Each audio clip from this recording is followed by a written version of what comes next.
सबभन्दा पहिले त हामीले लामो सङ्घर्ष गरेर ल्याएको प्रणाली, हामीले लामो सङ्घर्ष गरेर ल्याएको संविधानले व्यवस्था गरे अनुसार यसपटक स्थायी संसदको रूपमा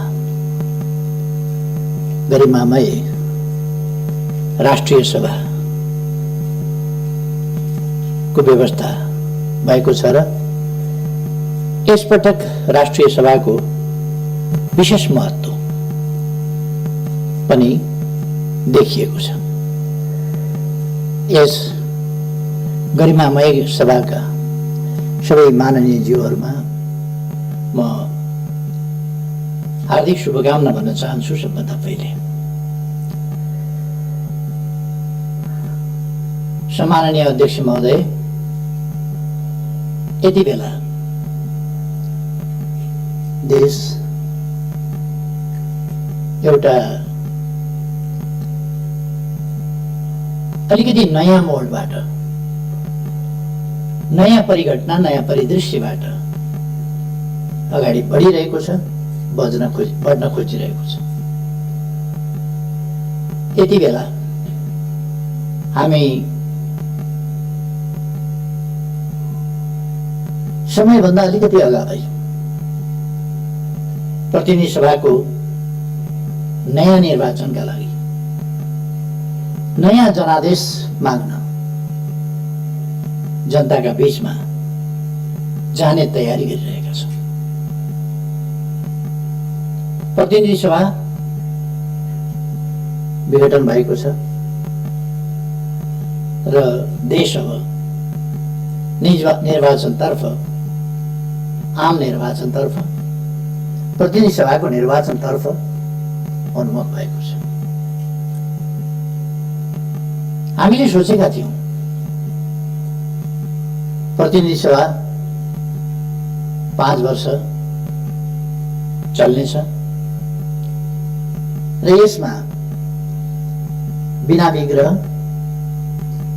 प्रतिनिधि सभाले आफूलाई लगातार देश र जनताको सेवामा, संविधानको रक्षा र कार्यान्वयनको सन्दर्भमा, संघीय लोकतान्त्रिक गणतन्त्रको रक्षा र कार्यान्वयनको सन्दर्भमा बिना व्यवधान काम गर्न पाउनेछ र हामी त्यसरी काम गरेर अगाडि जानेछौँ भन्ने हामीले सोचेका थियौँ। मैले पनि त्यही सोचेको थिएँ। नेपाली जनताले असाधारण विश्वासका साथ, अत्यन्तै स्नेहपूर्वक हामीलाई जुन अभिभारा सुम्पिएका थिए, त्यस अभिभारालाई हामीले कर्तव्यनिष्ठताका साथ संविधान सम्मत ढङ्गले लोकतान्त्रिक प्रणालीका मूल्य, मान्यता र अभ्यासका सकारात्मक र उन्नत पक्षहरूलाई प्रयोग गरेर सरकार अघि बढिरहेको थियो। तर हामी सबैलाई थाहा छ, सरकारलाई काम गर्न दिने वातावरण बनेन, सरकारलाई काम गर्न नदिने, सरकारलाई काममा व्यवधान खडा गर्ने, जहिले पनि झमेला मात्रै सिर्जना गर्ने, केही व्यक्तिका व्यक्तिगत आकांक्षाहरू, महत्वाकांक्षाहरू र पदलोलुपता जस्ता कुराहरूले राष्ट्रिय राजनीतिलाई नै प्रदूषित गर्न खोज्ने, स्थिरता र स्थायित्वतर्फ देशलाई अघि बढ्न नदिएर राजनीतिलाई फेरि बहुमतलाई टुक्र्याउने, बहुमतलाई खण्डित गर्ने, बहुमतलाई ध्वस्त पार्ने र फेरि अस्वस्थ, अनुचित, अलोकतान्त्रिक लेनदेन, गठजोड, जालझेल, टिक्रम, षड्यन्त्रबाट देशको राजनीतिलाई फेरि 6 महिनामा प्रधानमन्त्री फेरिने खालको अस्थिरतातर्फ धकेल्ने, काम हुन नपाउने, जोड घटाउ मोलतोल लेनदेनमै सरकारको समय बित्ने, संसदलाई प्रभावकारी ढंगले काम गर्न नदिने, कतिपय विधेयकहरू अड्काइदिने, सरकारले संसद समक्ष प्रस्तुत गरेका प्रस्ताव निर्णयार्थ प्रस्तुत पनि नगरिदिने र यो प्रणाली बेठिक भयो भन्ने निष्कर्ष निकाल्न खोज्ने, संविधान बेठिक भयो भन्ने निष्कर्ष निकाल्न खोज्ने, संघीय लोकतान्त्रिक गणतन्त्र चल्ने व्यवस्था होइन, यो चल्दैन भन्ने निष्कर्ष निकाल्न खोज्ने त्यस्ता प्रयासहरू भए। मैले धेरै प्रयास गरेँ, धेरै कोसिस गरेँ। वर्षक 5 वर्ष सरकार टिकोस्। स्थिरता र स्थायित्व भन्दा साधारणतया जनताले जे बुझ्छ, जनताको इच्छा थियो 5 वर्ष सरकार टिकोस्। 5 वर्ष सरकार टिकोस् भन्ने हो, सरकार परिवर्तन होस् भन्ने होइन जनताको इच्छा। अस्वस्थ ढंगले सरकार परिवर्तन हुनुलाई स्थायित्व र स्थिरता भनिँदैन। लगभग 2/3 प्राप्त सरकार सञ्चालन गर्ने दलभित्रै चरम अस्वस्थताको स्थिति, त्यसले अत्यन्तै असहज वातावरण। मैले अस्ति केही आँकडाहरू निकाले, मलाई आफैलाई अचम्म लाग्यो। गएको वैशाख 13 गतेदेखि अस्ति पुष 4 गतेसम्मका बैठक हेर्दा गुटका बैठक, पार्टी विरुद्ध, पार्टीलाई कमजोर पार्ने, गुटमा विभाजित गर्ने त्यस्ता बैठकहरू मात्रै एउटै नेताको घरमा 280 वटा बैठक, वैशाख 13 गतेदेखि पुष 4 गतेसम्म 280 वटा बैठक बसेर रहेछ। 35 वटा बैठक अन्यत्र बसेर रहेछन्। 2 जना 3 जनाका गुटगत भेटघाट आदिको गिन्ती नगरौँ, त्यस प्रकार भएका थिए र देशलाई अस्थिरतामा लान प्रयासहरू भए। त्यस्तो गर्नु किन परेको थियो? त्यसका पछाडि कुनै जेन्युन कुनै कारण छ? हामीले यस सरकारले विकास निर्माणका कामहरूलाई तीव्रताका साथ अगाडि बढाएको थियो। मैले भन्ने गरेको छु, अघिल्लो पल्ट शिलान्यास गरेर छोडेको रानी पोखरी शिलान्यास गरेको इटा ढुङ्गामा लेउ लागिसकेका थियो, धुलोले पुरिने अवस्थामा थियो, केही पनि काम भएको थिएन, सिनको भाँचिएको थिएन त्यहाँ। अहिले यस अवधिमा हामीले रानी पोखरी तयार गरेर त्यसको उद्घाटन पनि गर्यौं। 7 लाख घरहरू, भूकम्पबाट क्षतिग्रस्त घरहरू, 7 लाख घरहरू निर्माण गरेर जनतामा वितरण गरियो।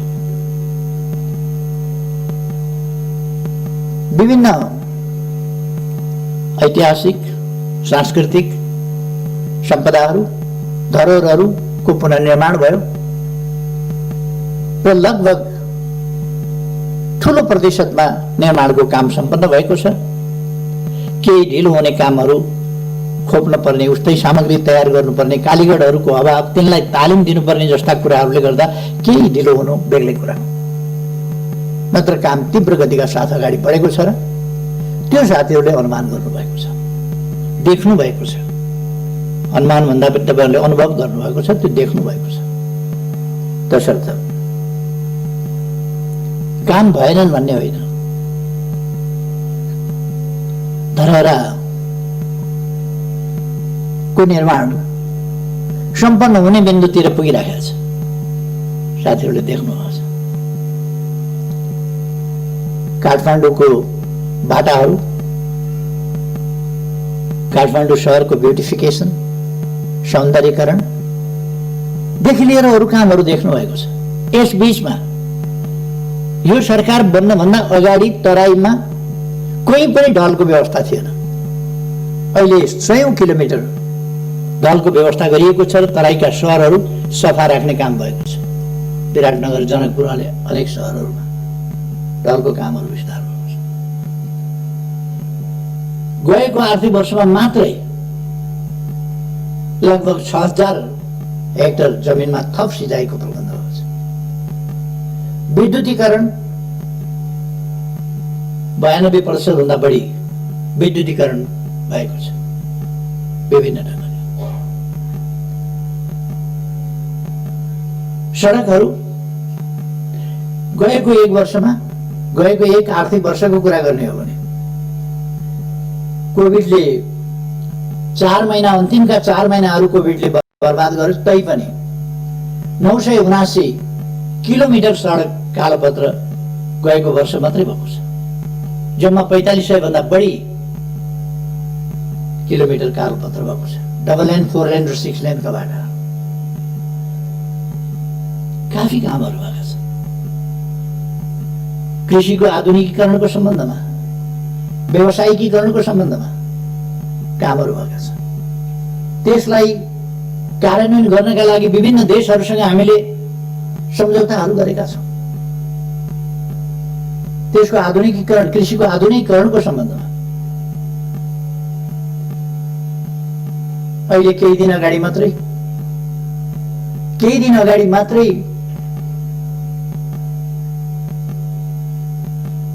ऊर्जा सचिवको नेतृत्वमा भारत गएको टिमबाट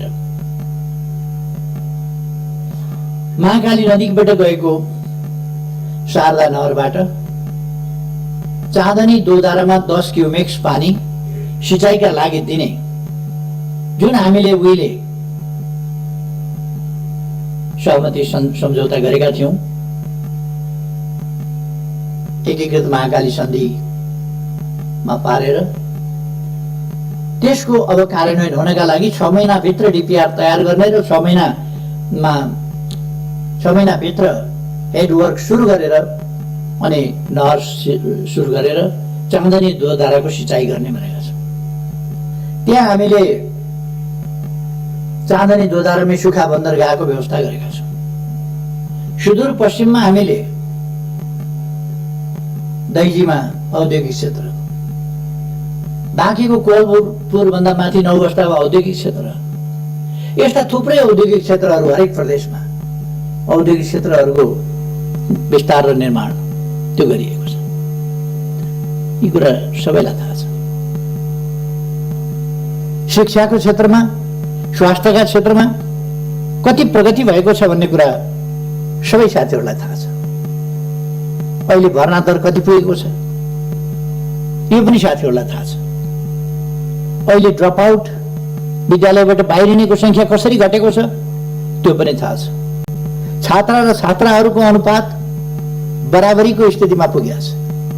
यो साधारण सामाजिक जागरणको क्षेत्रमा, उत्थानको क्षेत्रमा, जेन्डर इक्वालिटीको सन्दर्भमा वा सामाजिक न्यायको सन्दर्भमा, सामाजिक समानताको सन्दर्भमा यो सानो उपलब्धि होइन।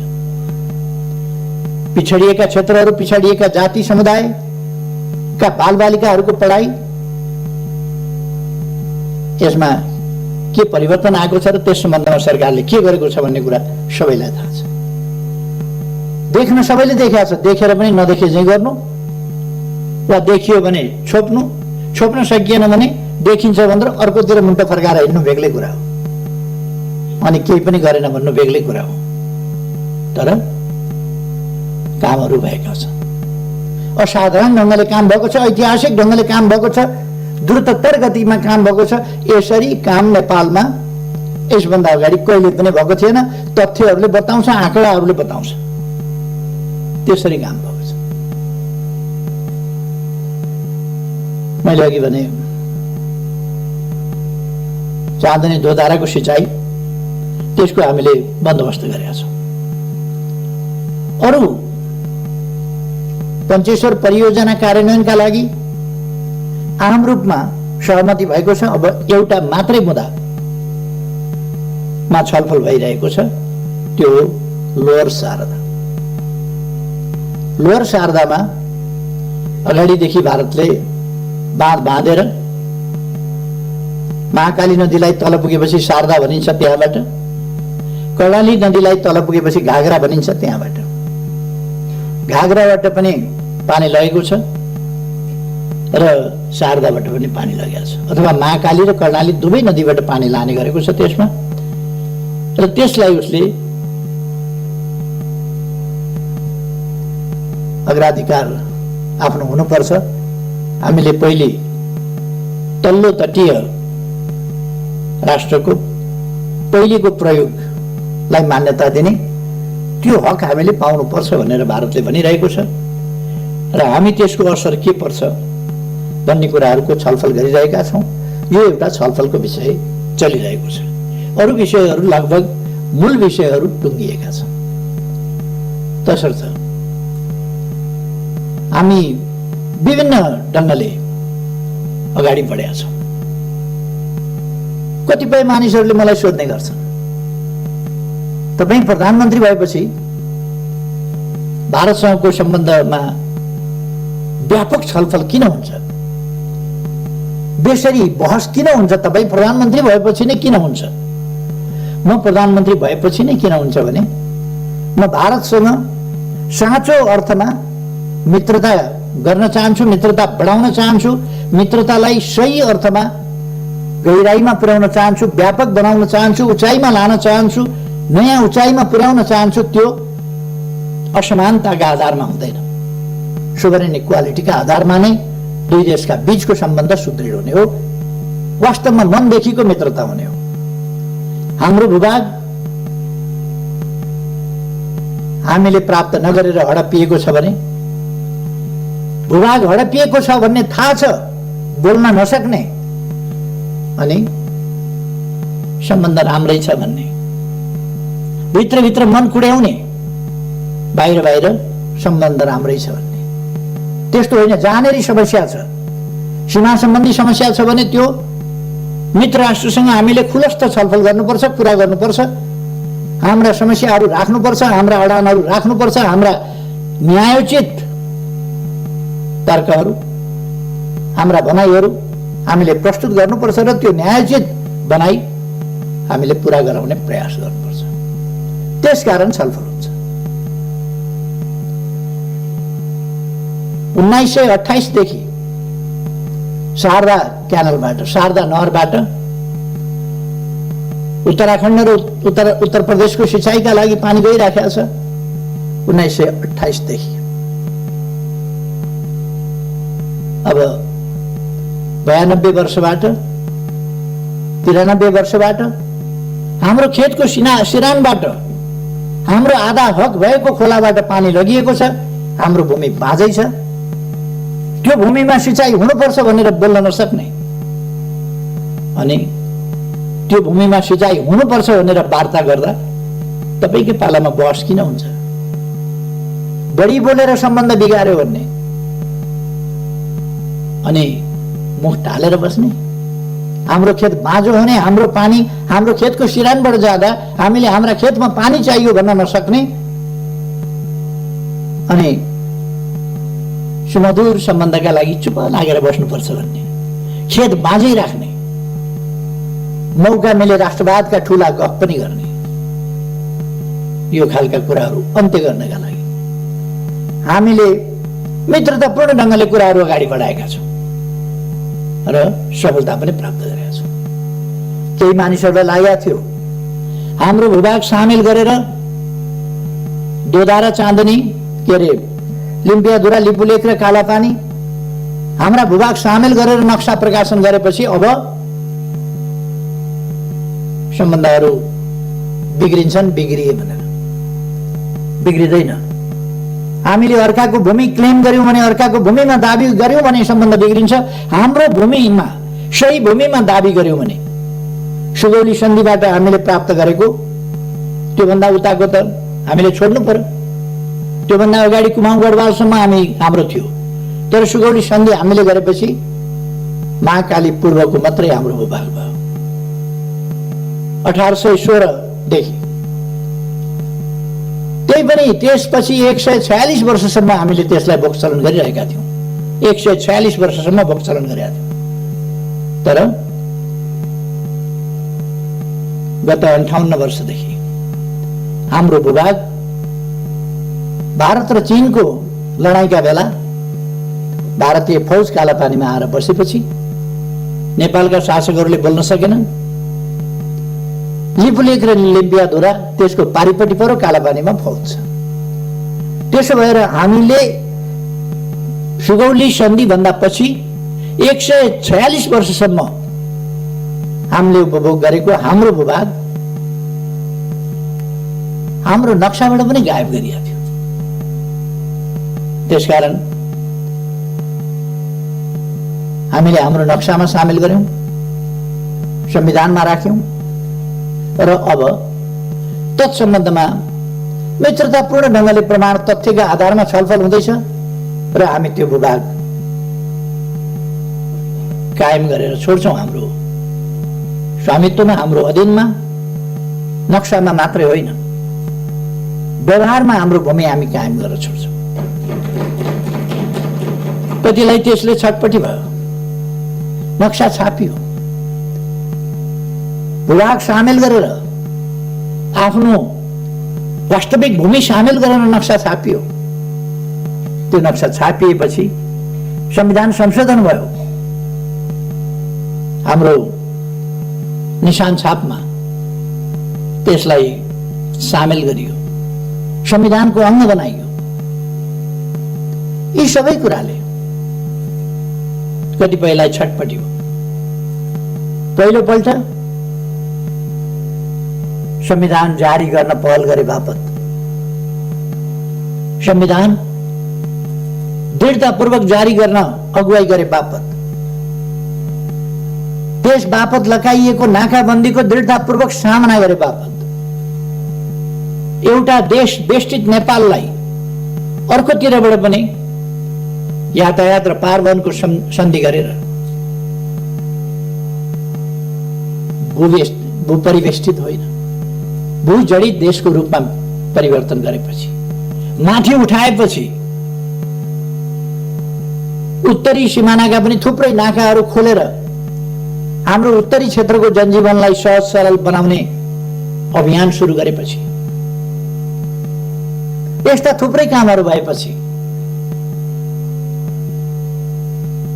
हामीले रेल, पानी जहाज, जलमार्ग आदि समेतको उपभोग गर्ने भएपछि, संसद भवन पनि बनाउँछु भनेपछि,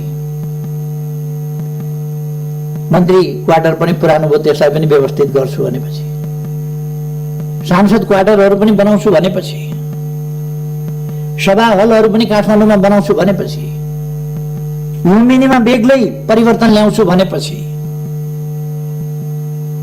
लुम्बिनीमा 5000 अट्ने ध्यान केन्द्र र सभा हल निर्माण गर्छु भनेपछि, लुम्बिनीको उराट लाग्दो सिसौ गारीलाई एउटा बगैँचाको रूपमा परिणत गर्छु, बुद्ध भूमिको रूपमा भनेपछि, लुम्बिनीको एयरपोर्ट शीघ्र तयार गरेर त्यसलाई एउटा बुद्ध मार्गीहरूको, बुद्ध धर्मावलम्बीहरूको र अरूको समेत पर्यटकहरूको एउटा महत्त्वपूर्ण आगमन स्थलको रूपमा विकास गरेपछि, राजमार्गबाट सदरमुकाम र सीमासम्म 6 लेनका बाटाहरू, कहीँ 4 लेनका बाटाहरू निर्माण गर्ने भनेपछि, शहरीकरणको अभियानलाई तीव्र गतिका साथ अगाडि बढाएपछि, जनताका सुविधाका निम्ति अनेक कामहरू गरेपछि, आत्तिएर त्यस बेला पनि त्यो सही गठबन्धन तोडेर अर्कातिर हाम फाल्ने काम भएको थियो र त्यो सरकार ढाल्न पर्ने कारण कसैले बताओस्। त्यो सरकार ढाल्न पर्ने उचित कारण के थियो? थियो कारण सही नसक्नु भएको विकास निर्माणले गर्दा, देशले छलाङ मारेकोले गर्दा, भन्दा क्रमभङ्ग क्रमभङ्ग त भएको थियो नि, छलाङ त मारेको थियो नि, तर त्यसले महाविपत्तितिर देशलाई लगेको थिएन। त्यसकारण आपत पर्यो र त्यो सरकार ढालिएको थियो। यसपल्ट पनि विकास निर्माणका कामहरू तीव्रताका साथ हुँदैछ। तातो पानी बाटो बन्दैछ। केरङतिर अब टनेल बाटो पनि जाने, टनेल मार्गको पनि सर्वे भइरहेको छ। टनेल मार्गबाट पनि हामी केरङ जान्छौँ र 1 घण्टाभित्र अब चिनिया बोर्डरमा जान्छौँ।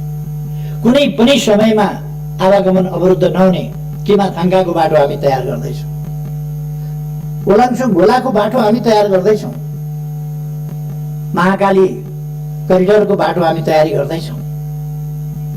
महाकालीको पुल तपाईँहरूले हेर्नुभएको होला, निर्माण भइसक्न लागेको छ। आधाभन्दा बढी निर्माण भइसकेको छ।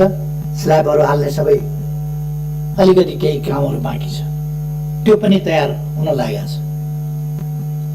झोलुङ्गे पुलले विस्थापन गर्ने, पुलले विस्थापित गर्ने तुइनहरूलाई टायरबाट तर्न पर्ने, दुःखद स्थितिको अन्त्य गर्ने, तुइनबाट तर्न पर्ने महाकालीको स्थितिलाई अन्त्य गर्नका लागि त्यहाँ पुलहरू बनेका छन्। अनि छटपट्टिको के भनेर आलोचना गर्ने होला, के भनेर होच्याउने होला, उपलब्धिहरूलाई के भनेर उज्यालमा पार्ने होला, भिजनलाई के भनेर उज्यालमा पार्ने होला। यसै काममा केही मानिसहरू लागे, ईर्ष्या र डाले। अनि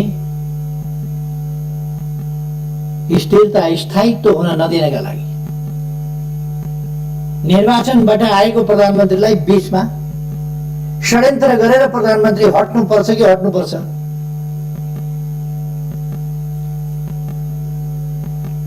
म धेरै केही नभनौँ, मैले नै दिएका अवसरहरूको दुरुपयोग गरेर कोही सिंह बनाइदियो, सिंहले आफैलाई झम्टिने स्थिति,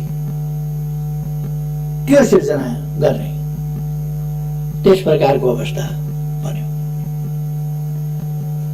वास्तविक स्थिरता के हो, वास्तविक स्थायित्व के हो? कथम कदाचित सरकार बन्न सकेन भने संविधानले स्थिरता 5 वर्षमा चुनाव गर्नेलाई मात्रै भनेको छैन। संविधानले सरकार बन्न सकेन भने तत्काल चुनावमा जाने व्यवस्था गरेको छ संविधानको धारा 76 को साथले। तत्काल चुनावमा जाने व्यवस्था गरेको छ। सरकार बनेन भने, बहुमत कसैको आएन भने, 2 वा 2 भन्दा बढी दलहरू मिलेर सरकार बनेन भने, अनि प्रमुख पार्टीले सरकार बनाउन सकेन वा विश्वासको मत प्राप्त गर्न सकेन भने, अथवा कुनै व्यक्तिले भरपर्दो ढङ्गले आधार लिएर गएर राष्ट्रपति कहाँबाट प्रधानमन्त्रीत्व लिएर आयो भने पनि 1 महिनामा विश्वासको मत प्राप्त गर्न सकेन भने उनले, प्रधानमन्त्रीले अल्पमतको मात्रै होइन, अल्पमतकोले पनि, एउटा इन्डिभिजुअल प्रधानमन्त्रीले पनि, पार्टी बिनाको पनि हुन सक्छ, एउटा व्यक्ति सांसदले, दलको नेताले होइन, व्यक्ति सांसदले पनि यदि विश्वासको मत प्राप्त गर्न सकेन भने उसको सिफारिसमा राष्ट्रपतिद्वारा संसद विघटन हुन्छ र नयाँ प्रतिनिधि सभा निर्वाचनका लागि मिति तोकिन्छ, नयाँ मिति तोकिन्छ संविधानको धारा 76 को साथ। त्यसकारण चुनाव हुनु अस्थिरता होइन, अस्थिरता संविधान कार्यान्वयन सही ढङ्गले हुनु नहुनु हो। संवैधानिक बाटोबाट जाँदाखेरि अस्थिरता बनिँदैन। अस्थिरता त्यति बेला हुन्छ बाह्य शक्तिको इशारामा, बाह्य शक्तिको स्वार्थमा जब देशका शक्तिहरू गोटी बन्न थाल्छन् र राष्ट्रिय राजनीतिलाई अस्थिरतातर्फ धकेल्न थाल्छन्, अस्वस्थतातर्फ धकेल्न थाल्छन्, विकास निर्माणका काममा व्यवधान पुर्याउन थाल्छन् र निर्वाचित प्रधानमन्त्रीलाई काम गर्न नदिने, अप्ठ्यारो पार्ने स्थितिमा जान थाल्छन् र त्यस्तो स्थितिमा निरीह हुनुपर्ने स्थिति आउँछ। परिवर्तन उनीहरूले गर्न सक्छन्। हो त्यस्तो स्थिति स्थायित्वको स्थिति होइन, स्थिरताको स्थिति होइन। अहिले स्थिरताको स्थिति हो, कसैले पनि प्रधानमन्त्री हटाउन सकेन, चाहेर पनि हटाउन सकेन। यो स्थिरताको स्थिति हो, स्थायित्वको स्थिति हो। कसैले चाहेर पनि फेरबदल गर्न सकेन।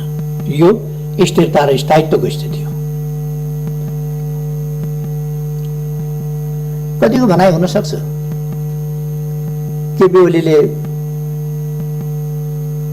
सडकको अध्यक्ष फलानालाई छोडिदिएको भएदेखि भइहाल्थ्यो भनेर। किन छोडिदिने त्यो थाहा छैन। किन छोड्ने, कसलाई छोड्ने? यो दान हो र कमण्डल थाप्ने बित्तिकै लौ भन्न दिने? यो मोहर सिक्का हो प्रधानमन्त्रीको जिम्मेवारी भनेको। यो जनताले सुम्पिएको अभिभारा हो, जो जुनसुकैलाई, जस्तोसुकैलाई, जुनसुकै विधिबाट सुम्पन सकिँदैन। त्यसकारण मैले बडो भारी मनका साथ 5 वर्ष राम्रै चलाउन पाएको भए हुन्थ्यो, तर अस्वस्थ गतिविधिका साथ कोही अध्यक्ष छोड भनेको छ, कोही के भनेको छ, प्रायोजित अनेक लगानीका सञ्चार माध्यमहरू प्रयोग गरेका छ। केही त्यस्तै खालका बुद्धिजीवीहरूको एउटा झुण्डलाई प्रयोग गरेका छ र देशमा अस्थिरता फिजाउने प्रयास, साझा प्रयास ती भइरहेको छ।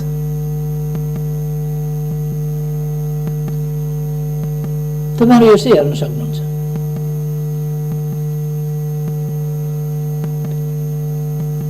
सञ्चार माध्यमहरूमा हेर्न सक्नुहुन्छ।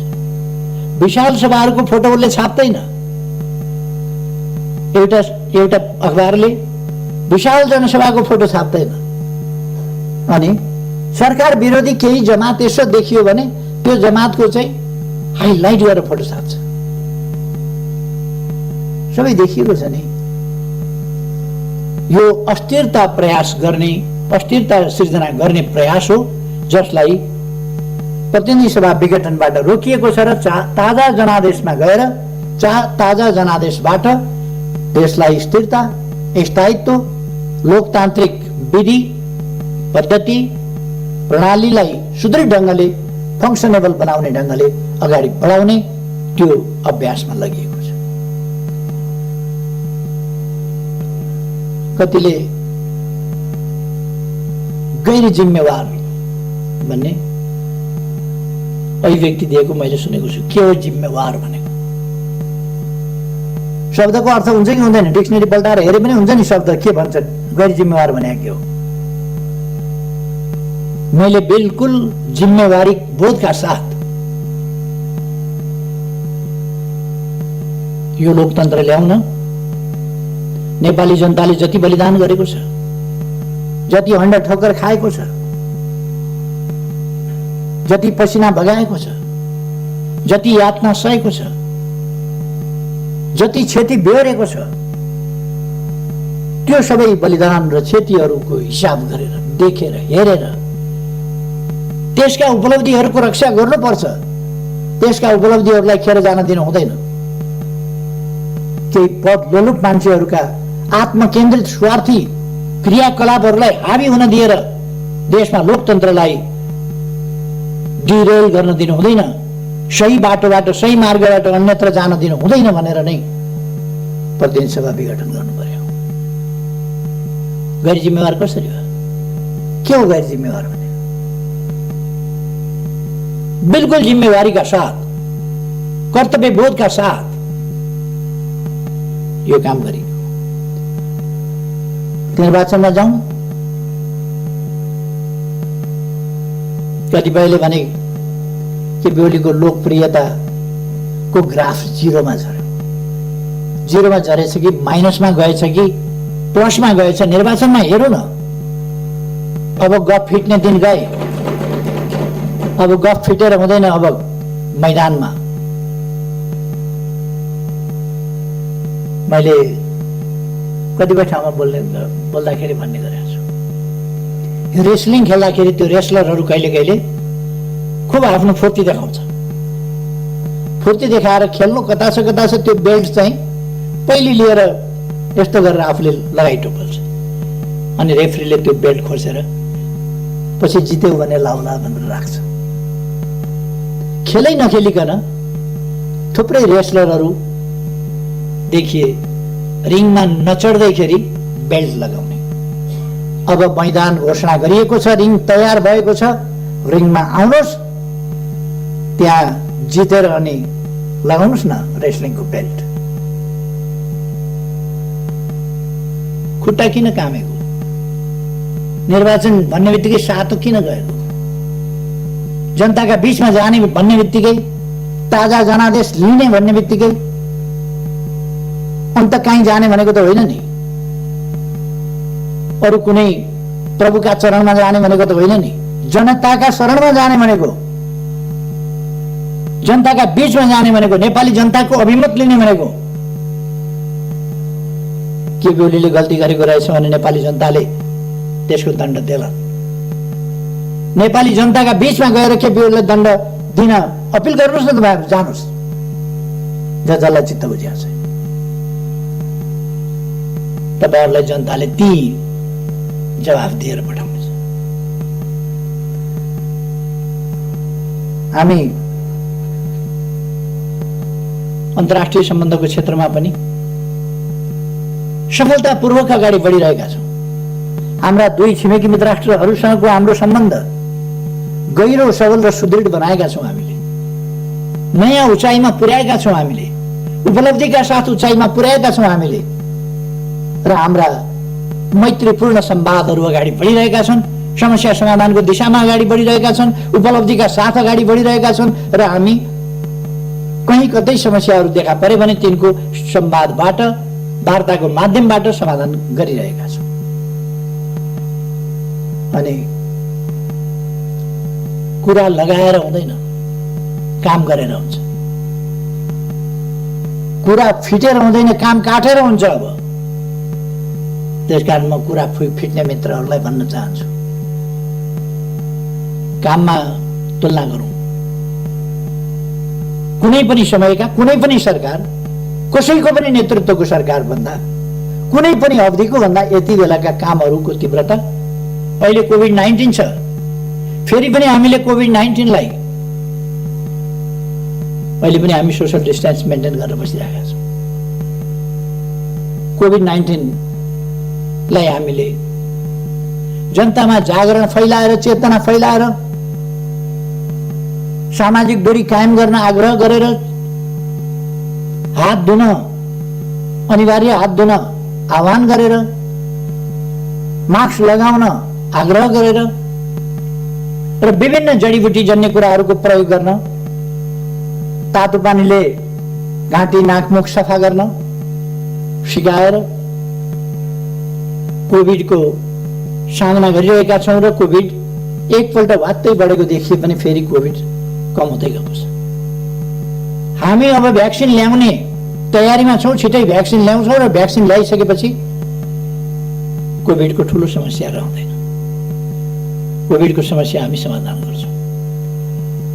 मैले कोभिड सुरु हुने बित्तिकै भने सबभन्दा महत्त्वपूर्ण यस सरकारलाई नेपाली जनताको ज्यान छ। नेपाली जनताको जीवन सबभन्दा महत्त्वपूर्ण कुरा हो। सबभन्दा महत्त्वपूर्ण जीवन सुरक्षा पहिलो कुरा हो, पहिलो कर्तव्य हो सरकारको। हामी त्यसै गरी काम गर्छौँ। र हामीले त्यस मूल मन्त्रलाई नै ध्यानमा राखेर जनताको जीवन रक्षा, निःशुल्क स्वास्थ्य उपचार, भविष्यका लागि हामीले के गरेका छौँ त्यो साथीहरूले देख्नु भएको छ, सुन्नु भएको छ, थाहा पाउनु भएको छ। एकै दिन हामीले 396 अस्पतालहरू शिलान्यास गर्ने कार्यक्रम राखेका थियौँ, तर विभिन्न कारणले अर्को दिन गर्नु पर्यो, केही ठाउँहरूमा तयारी नपुगेर 309 स्थानमा एकै दिन 309 स्थानमा हामीले शिलान्यास गर्यौँ अस्पतालहरू। नेपालको इतिहासमा यस्तो रेकर्ड खोज्नुहुन्छ? एक दिनमा होइन, वर्ष दिनमा 309 अस्पताल शिलान्यास भएको कुनै वर्ष देखाउनुहुन्छ? तर अहिलेको सरकार एकै दिनमा 309 अस्पताल शिलान्यास गर्छ। 1 वर्षमा कसैले गरेको थियो? अनि यी कुराहरू त गर्न भएन। अनि जनताले नबुझ्ने, जनताका सरकार नभएका, विधि पद्धति के बुझ्ने जनताले? पद्धति न पद्धति लाउन हुन्छ न पद्धति खाना हुन्छ। बिचरा जनतालाई सुनाइदिएछ विधि पद्धति। रोजगारीका कुरा गरौँ, गरिबी हटाउने कुरा गरौँ, खानाका कुरा गरौँ, वस्त्रका कुरा गरौँ, आवासका कुरा गरौँ, छोराछोरी पढाउने कुरा गरौँ, बिरामी हुँदा उपचार गराउने कुरा गरौँ, जनताका अधिकारका कुरा गरौँ, समानताका कुरा गरौँ। हिमाल पहाड तराई सबै क्षेत्रको उत्थानका कुरा गरौँ, पूर्व पश्चिम मेची महाकाली सबै ठाउँको उत्थानका कुरा गरौँ, सबै जातिका सबै भाषा बोल्ने, सबै आस्था विश्वासका जनता, सबै पेशा व्यवसायका जनताको उत्थानको कुरा गरौँ।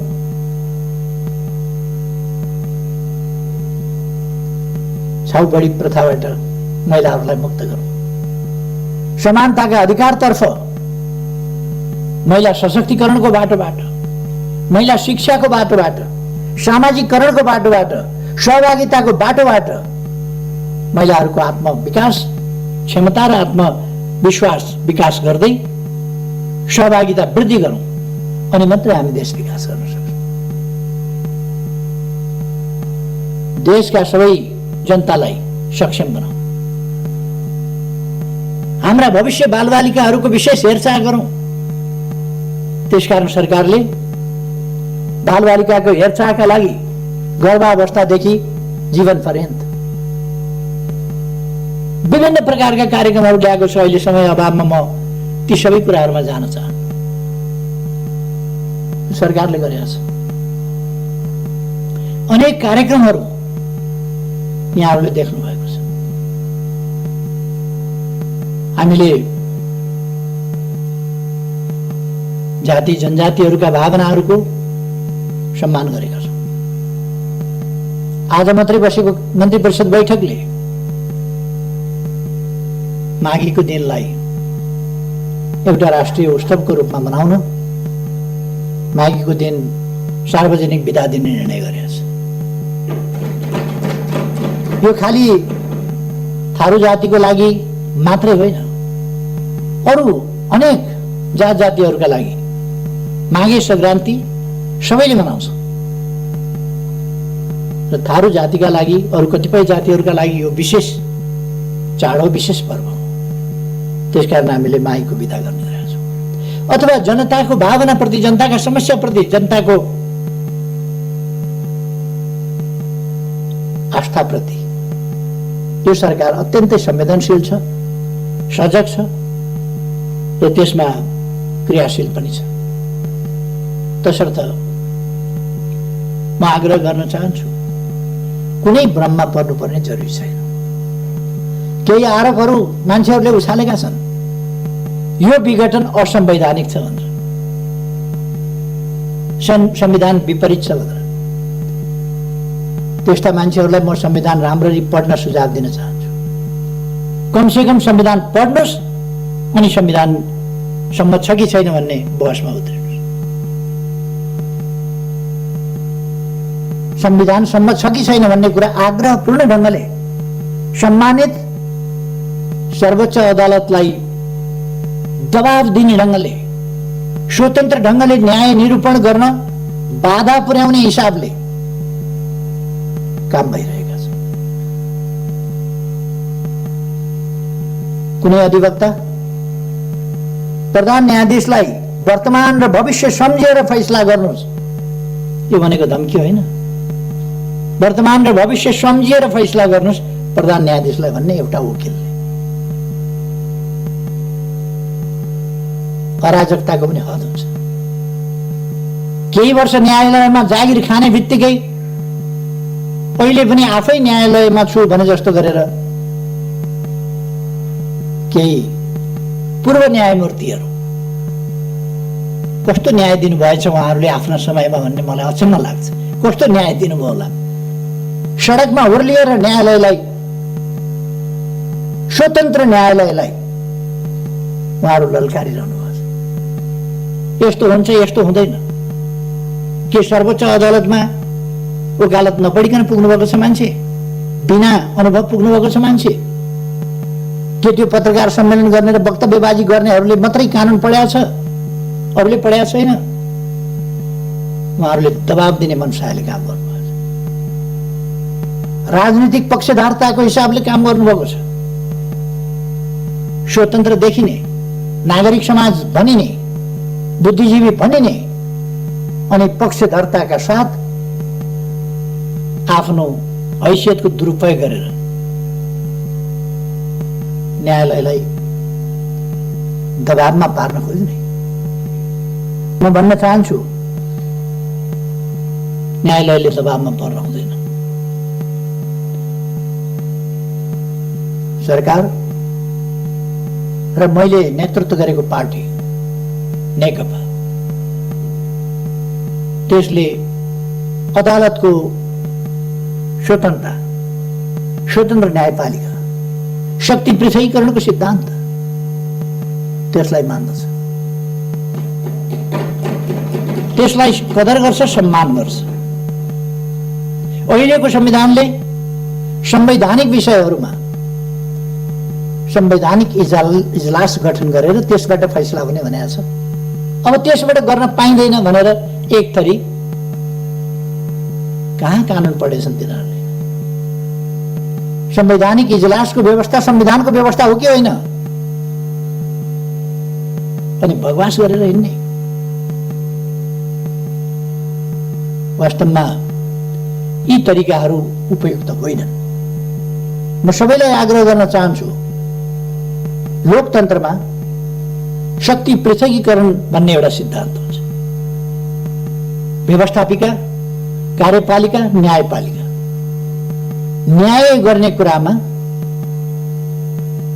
वकालतनामा गरेका वकिलहरूले, वकालतनामा भरेका वकिलहरूले बहस गर्नु, अदालतले मागेका, अदालतका सहयोगीको रूपमा मागेका एमिकस क्युरीले बहस गर्नु, सरकारी वकिलले बहस गर्नु, स्वतन्त्र अधिवक्ताहरूले बहस गर्नु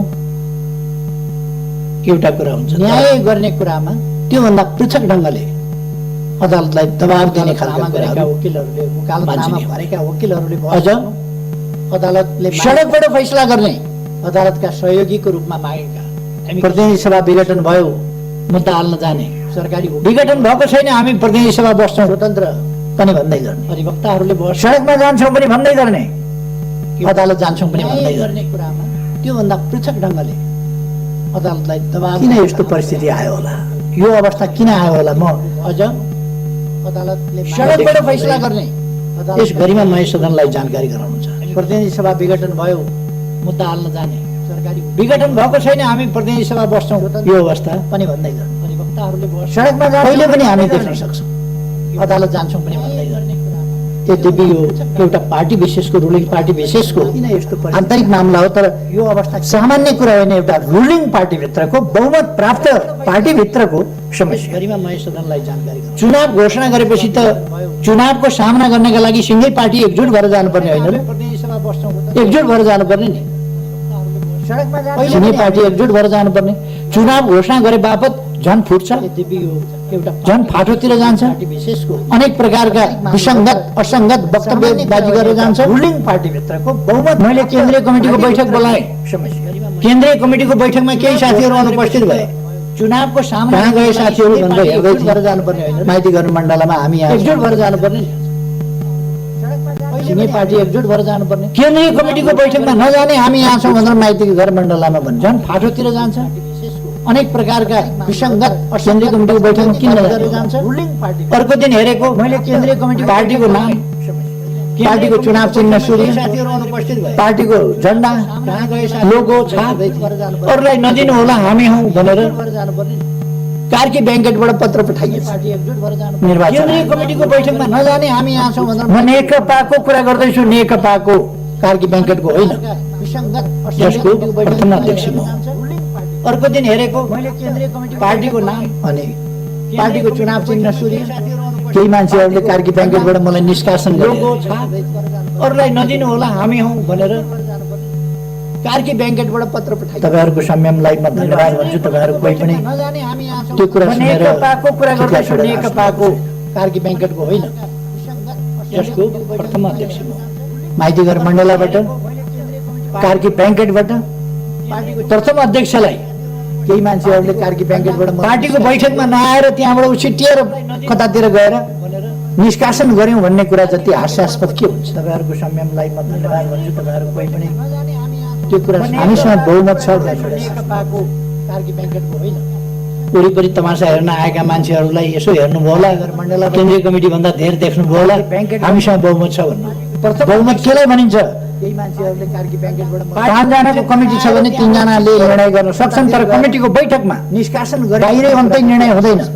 हामी 3 जना त हो नि, 3 जनाले गरेपछि भइहाल्छ भनेर यही अभ्यास पार्टीभित्र चलाउन खोज्यो। 5 जना भेला हुने अगेनाका डिलमा, 5 जना भेला हुने विवान्ता मान्छेहरूलाई, 5 जना भेला हुने अर्को केन्द्रीय कमिटी भन्दा धेरै देख्नुभयो होला, हामीसँग बहुमत छ। अर्याल होटल बहुमत केलाई 5 जना भेला हुने कुमलटा कोटेश्वर निर्णय गर्न सक्छन्, तर त्यहाँबाट भन्ने हामीले यो बाहिरै अन्तै निर्णय हुँदैन। 5 जना भेला हुँदैमा निर्णय हुँदैन, बैठकमा आएर 5 जनाले यही अभ्यास निर्णय गर्दा निर्णय हुन्छ।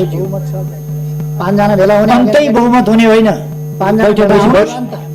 बैठकमा प्रमाणित गर्नुहोस्, केन्द्रीय कमिटी भन्दा धेरै बैठकमा प्रमाणित गरेको भए अर्याल होटल 5 जना भेला हुने बैठकमा आएर छलफल गरेर प्रमाणित गरेको भए निर्णय गर्न सक्छन्, तर त्यहाँबाट भन्ने हामीले यो बाहिरै अन्तै निर्णय हुँदैन। 5 जना राजनीतिमा निर्णय हुँदैन, बैठकमा आएर 5 जनाले त्यसकारण गर्दा निर्णय हुन्छ।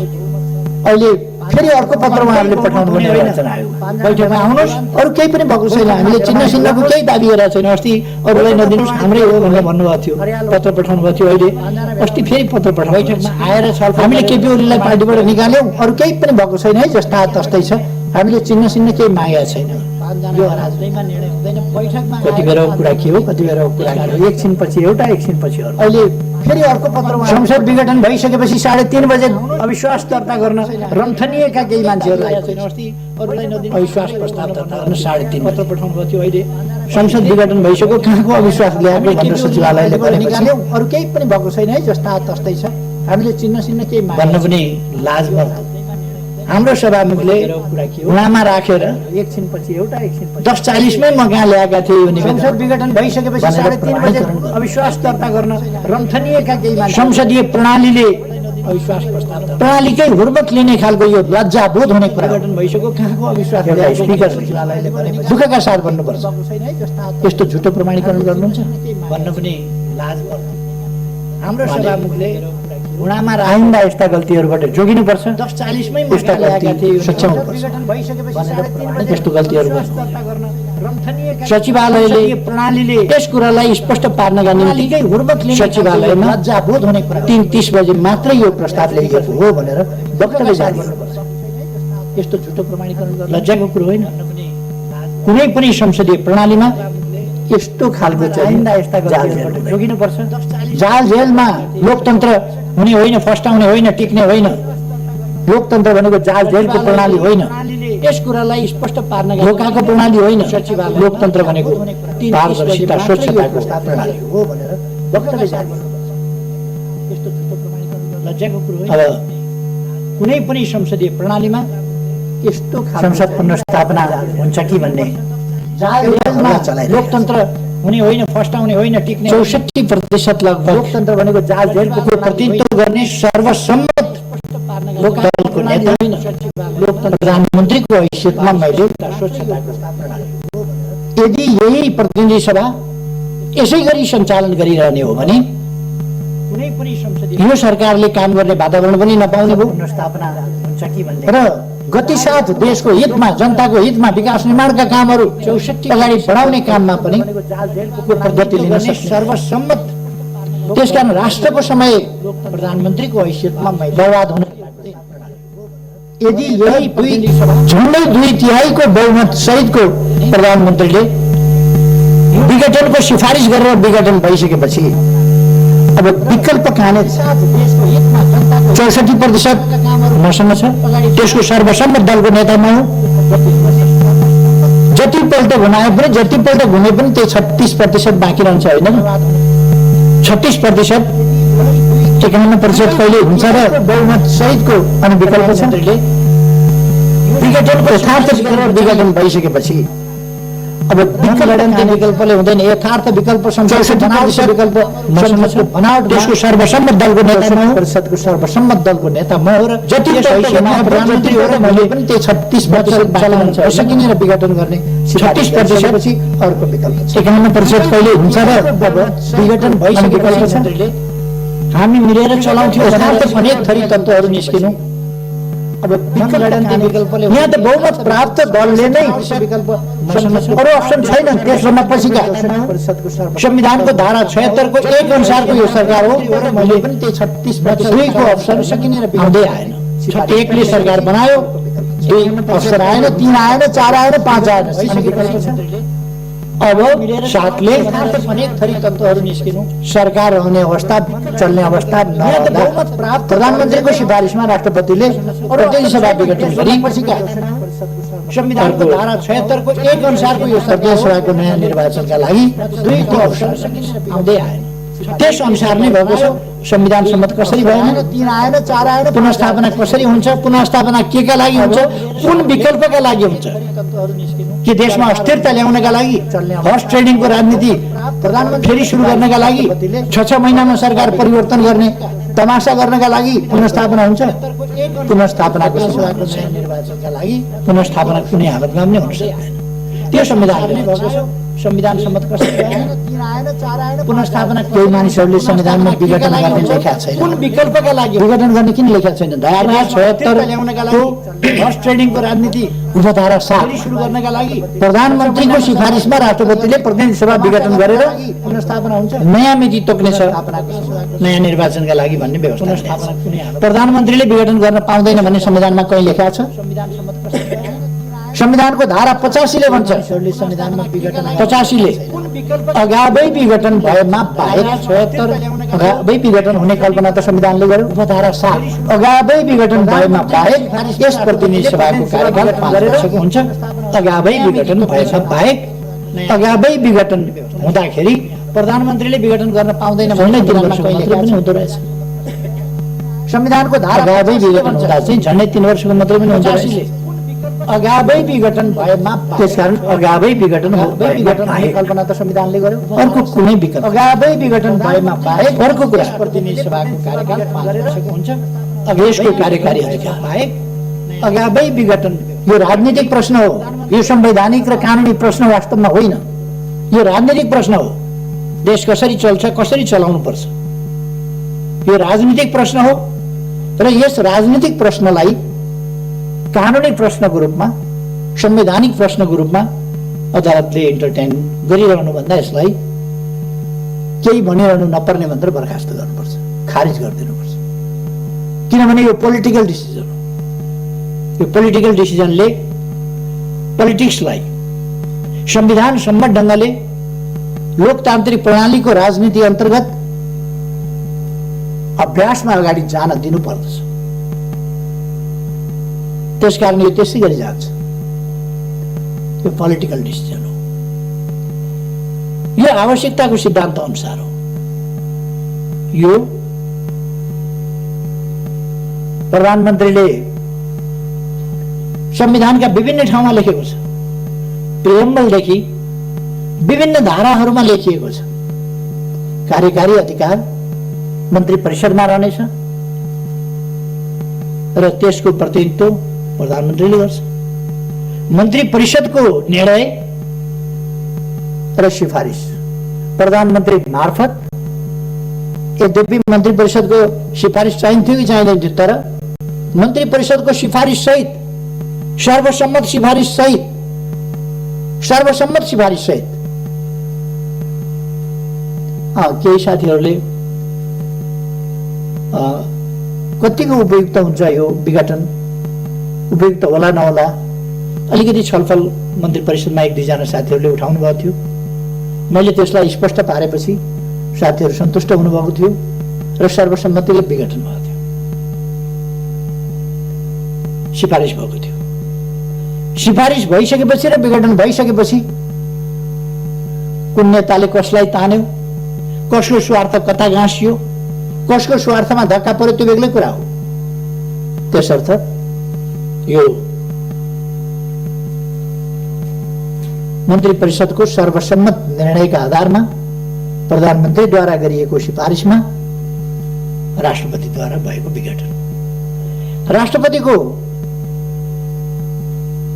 अधिकार र कर्तव्य के हो? हामीले सम्मानित राष्ट्रपति बनेका छौँ। हामीले राष्ट्रपतिमा धेरै अधिकार दिएका छैनौँ, केही अधिकार मात्र दिएका छौँ। यसले यस संस्था वा यस निकाय वा व्यक्तिले गरेको सिफारिस भनेर तोकिएकोमा बाहेक अन्यत्र सबै काम कारबाही राष्ट्रपतिले मन्त्री परिषद र प्रधानमन्त्रीको सिफारिसमा गर्नेछ। प्रधानमन्त्रीको सिफारिसमा राष्ट्रपतिले गर्नुपर्छ। त्यो कानुन सम्मत छ कि छैन, उपयुक्त छ कि छैन, संविधान सम्मत छ कि छैन, त्यसको जिम्मेवारी प्रधानमन्त्रीले लिन्छ, राष्ट्रपतिले होइन। प्रधानमन्त्रीको सिफारिस राष्ट्रपतिले अनुमोदन गर्नुपर्छ। नेपालका कानुनविद, केही कानुनविदहरूमाथि दया लागेर आउँछ। केही दुर्मुखाहरू गणतन्त्रको सर्वोच्च संस्था, राष्ट्रको गरिमामय सर्वोच्च संस्थाको मान मर्यादामा तुलेका छन्। तिनीहरू गणतन्त्र विरोधी हुन्। तिनीहरू जनताका छोराछोरी उच्च ठाउँमा पुगेको देख्न चाहँदैनन् अनि भन्छन् केटाकेटीमा ऊ गाई भैँसी चराउँथ्यो, केटाकेटीमा धुले स्कुलमा पढ्थ्यो, केटाकेटीमा यस्तो श्रम गरेर आएको थियो, केटाकेटीमा डेस्क बेन्च पनि नभएका स्कुलमा पढेका थियो। उनीहरूको दिमागमा के छ भने सामन्तवाद। उनीहरूको दिमागमा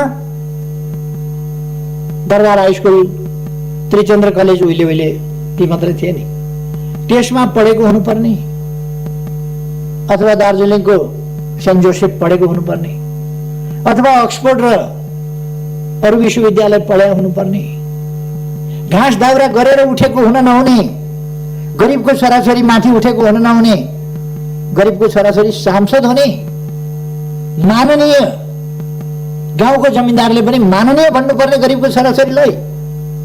यस्तो व्यवस्था हुन्छ भन्ने तिनका दिमागमा छ। त्यसकारण गरिबका छोराछोरी माननीय भनेको उनीहरूलाई चित्त बुझ्दैन, मन पोल्छ। गरिबका छोराछोरी सम्माननीय भनेको उनीहरूलाई पोल्छ मन। उनीहरूलाई बेलायतको हाउस अफ लर्ड्स जस्तो लर्ड्स मात्रै हुनुपर्ने विभिन्न ठाउँमा यी कमन्सहरू कसरी भए, यी घाँस दाउरा गरेर हुर्किएकाहरू कसरी भए, गाई बाछा गरेर हुर्किएकाहरू कसरी भए, खेतबारी गरेर हुर्किएकाहरू कसरी भए, खाली खुट्टा पैदल हिँडेर पढेकाहरू कसरी भए, माथिल्लो ओहदामा तिनका मन पोल्छ। ती आफै पनि त्यस्तै हुनु भने पनि तिनको सामन्तवादी चिन्तन त्यसले दिँदैन। अर्को कुरा, समाज, मानव समाज भनेको सभ्य समाज हो, चेतनशील मर्यादित समाज हो। त्यहाँ संस्थाहरूको, सम्मानित संस्थाहरूको यसै त कसैलाई पनि अपमान गर्नु, गाली बेइज्जत गर्नु हाम्रो सभ्यताभित्र पर्दैन। अझ हाम्रो सभ्यता यत्र नार्यस्तु पूज्यन्ते रमन्ते तत्र देवतावाला सभ्यता। जहाँ नारीहरूको पूजा हुन्छ त्यहाँ देवताहरू रमाउँछ। हाम्रो सभ्यता अनेक विदेशीहरूको सभ्यता हो। हाम्रो सभ्यता वीराङ्गनाहरूको सभ्यता हो। हाम्रो सभ्यता मातृदेवो भव, आमा वा महिलाहरू देवी देवता तुल्य छन् भन्ने हो। अब त्यो सभ्यतामाथि हमला भइरहेको छ। केही हण्डीखोर तत्त्वहरूले हाम्रो सभ्यतामाथि हमला गरिरहेका छन्, हाम्रो शिष्ट समाजमाथि हमला गरिरहेका छन्, समाजको शिष्टतामाथि हमला गरिरहेका छन्, हाम्रा विभिन्न सम्मानित संस्थाहरूमाथि हमला गरिरहेका छन्। र यो एउटा असभ्य, असहिष्णु, त्यस्तो समाज निर्माण गर्ने अथवा हाम्रो सभ्य समाजका मूल्यहरूलाई ध्वस्त पार्ने प्रयास गरिरहेका छन्। त्यस कुराबाट हामी सजग हुनुपर्दछ र हामीले जनतालाई पनि सजग गराउनु जरुरी छ। मैले अघि भने यस बीचमा विभिन्न भ्रमणहरू भएका छन्। भ्रमणहरूको आदान प्रदान भएको छ चीनसँग, भारतसँग। कसैले प्रश्न उठाउँछन् चीनको फलानु किन आयो? मित्र देशका मान्छे आउँछन्, कुरा गर्छन्, जान्छन्, भलो चिताउँछन्, जान्छन्। भारतका मान्छे किन आए भनेर सोध्छन्, आउँछन्, कुरा गर्छन्, भलो चिताउँछन्, जान्छन्, संवाद गर्छन् हामीसँग।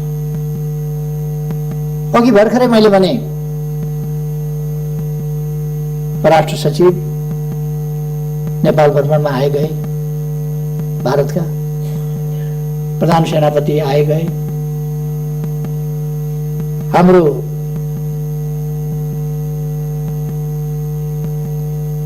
तर्फबाट पनि त्यस्तै आदान प्रदानहरू भए। भर्खरै केही दिन अगाडिको मात्रै कुरा गरे अघि मैले, ऊर्जा सचिवको नेतृत्वमा एउटा टिम गयो, उपलब्धिपूर्ण वार्ता भए। अब 4 दिनपछि, अझ 3 दिनपछि भने पनि भयो। आज 10 तारिक भयो क्या होइन? आज 10 तारिक भयो। 14 तारिकमा हाम्रो परराष्ट्र मन्त्री प्रदीप गेवालीजी, मान्य प्रदीप गेवाली भारत भ्रमणमा जाँदै हुनुहुन्छ। उहाँले हामीले हाम्रो भूभाग समेत सामेल गरेर छापिएको नक्सा अथवा नक्सामा छापिएको भूभाग समेतका विषयहरू, विभिन्न विषयहरूमा छलफल गर्नुहुनेछ र हाम्रो भारतसँगको सम्बन्धलाई अझ व्यवहारिक रूपमा सफलतापूर्वक अगाडि बढाउन योगदान गर्नुहुनेछ। हामी यसरी एउटा सफलतापूर्वक अगाडि बढिरहेको समयमा छौँ। अब निर्वाचनमा देश गइसकेका छौँ। म सम्माननीय अध्यक्षज्यू मार्फत सबैमा आग्रह गर्न चाहन्छु, देशवासीमा आग्रह गर्न चाहन्छु, कुनै भ्रममा, अन्योलमा, अलमलमा पर्ने आवश्यकता छैन। यो लोकतन्त्र, यो संघीय लोकतान्त्रिक गणतन्त्र, यसलाई व्यवस्थित गर्ने र व्यवस्थित ढङ्गले परिचालन गर्ने संविधानलाई व्यवहारमा उतार्ने, कार्यान्वयन गर्ने हाम्रा प्रयास र अभ्यासहरू, तदनुसारका कानुनहरू र त्यस अनुसारका अभ्यासहरू, लोकतन्त्रका अभ्यासहरू अनुसार हामी अगाडि बढिरहेका छौँ। यस देशलाई हामीलाई हाम्रो राष्ट्रिय सार्वभौमसत्ता प्यारो छ, हामीलाई हाम्रो स्वाधीनता प्यारो छ, हामीलाई हाम्रो स्वतन्त्रता प्यारो छ, हामीलाई हाम्रो भौगोलिक अखण्डता प्यारो छ, हामीलाई हाम्रा राष्ट्रिय हितहरूको रक्षा गर्न अगाडि बढ्न सकेकोमा, रक्षा गरेकोमा गौरवान्वित पनि छ र हामी राष्ट्रिय स्वाभिमानलाई माथि उठाउँदै अगाडि बढाउने, देशलाई विकास गर्ने, समृद्ध नेपाल र सुखी नेपालीको राष्ट्रिय आकांक्षा पूरा गर्ने त्यस अभियानमा दृढतापूर्वक अगाडि बढेका छौँ। यो अभियान एउटा दल विशेषको मात्रै अभियान होइन, सरकारको मात्रै अभियान होइन। यो अभियान सरकार र सबै नागरिक समाज, सम्पूर्ण राजनीतिक दलहरू, सबै सङ्घ संस्था सङ्गठनहरू र सिङ्गै समाजको साझा राष्ट्रिय आकांक्षा हो समृद्ध नेपाल, सुखी नेपाल। त्यसका लागि हामीलाई लोकतन्त्रको रक्षा गर्नु छ, सुदृढीकरण गर्नु छ, कार्यान्वयन गर्नु छ, व्यवहारिक रूपमा र अगाडि बढ्नु छ। त्यही दिशामा हामी अगाडि बढिरहेका छौँ। यस दिशामा अगाडि बढ्न म सबैमा हार्दिक आग्रह गर्न चाहन्छु। भ्रम फिजाउने शक्तिहरू, अल्मल्याउने शक्तिहरू, नेपाललाई बर्बाद पार्न खोज्ने शक्तिहरू क्रियाशील छन्। तिनका भ्रमबाट मुक्त रहन म सबैमा आग्रह गर्न चाहन्छु। भ्रमबाट मुक्त रहौँ र हामी दृढतापूर्वक हाम्रो देशको स्वाभिमान, स्वाधीनता र स्वाभिमानलाई व्यवहारिक रूपमा कार्यान्वयन गर्दै र माथि उठाउँदै अगाडि बढौँ। अहिले आगामी निर्वाचनले यस सम्बन्धमा एउटा नयाँ टर्निङ पोइन्ट लिनेछ। दलहरूका बीचमा शुद्धिकरण सम्बन्धी यो एउटा गम्भीर झट्का हो। यसै गरेर अहिले जसरी राजनीतिक दलहरू चल्न खोजेका छन् यसरी होइन, शुद्धिकरणका साथ राजनीतिक दलहरू अब चल्नु पर्दछ। राजनीतिक दलभित्र रहेका अस्वस्थता, अवांछित गतिविधि, विचारहीनता, भिजनहीनता, गन्तव्यहीनता, स्वार्थहरूको खेल, स्वार्थहरूको लडाईँ, यसैलाई राजनीति बनाउने र जनतालाई गुमराहमा पार्ने खालका यस्ता प्रयासहरूलाई किनारा गर्नुपर्छ, असफल गराउनु पर्दछ। र शुद्धिकरणका साथ राजनीतिक दलहरू अब नयाँ जोश जाँगरका साथ नयाँ शुद्धिकरण, नयाँ सुदृढीकरण, नयाँ एकता, नयाँ गतिका साथ हामी गन्तव्यतर्फ अगाडि बढ्नुपर्छ। अहिले राष्ट्रले लिएको बाटो यही बाटो हो जो बिल्कुल सही छ। आत्मविश्वासका साथ अगाडि बढ्न म आग्रह गर्न सबैलाई चाहन्छु। र अध्यक्ष महोदय, म यहाँलाई समय दिनुभएकोमा धेरै धेरै धन्यवाद भन्न चाहन्छु र आफ्नो भनाइ टुङ्ग्याउँछु। धन्यवाद।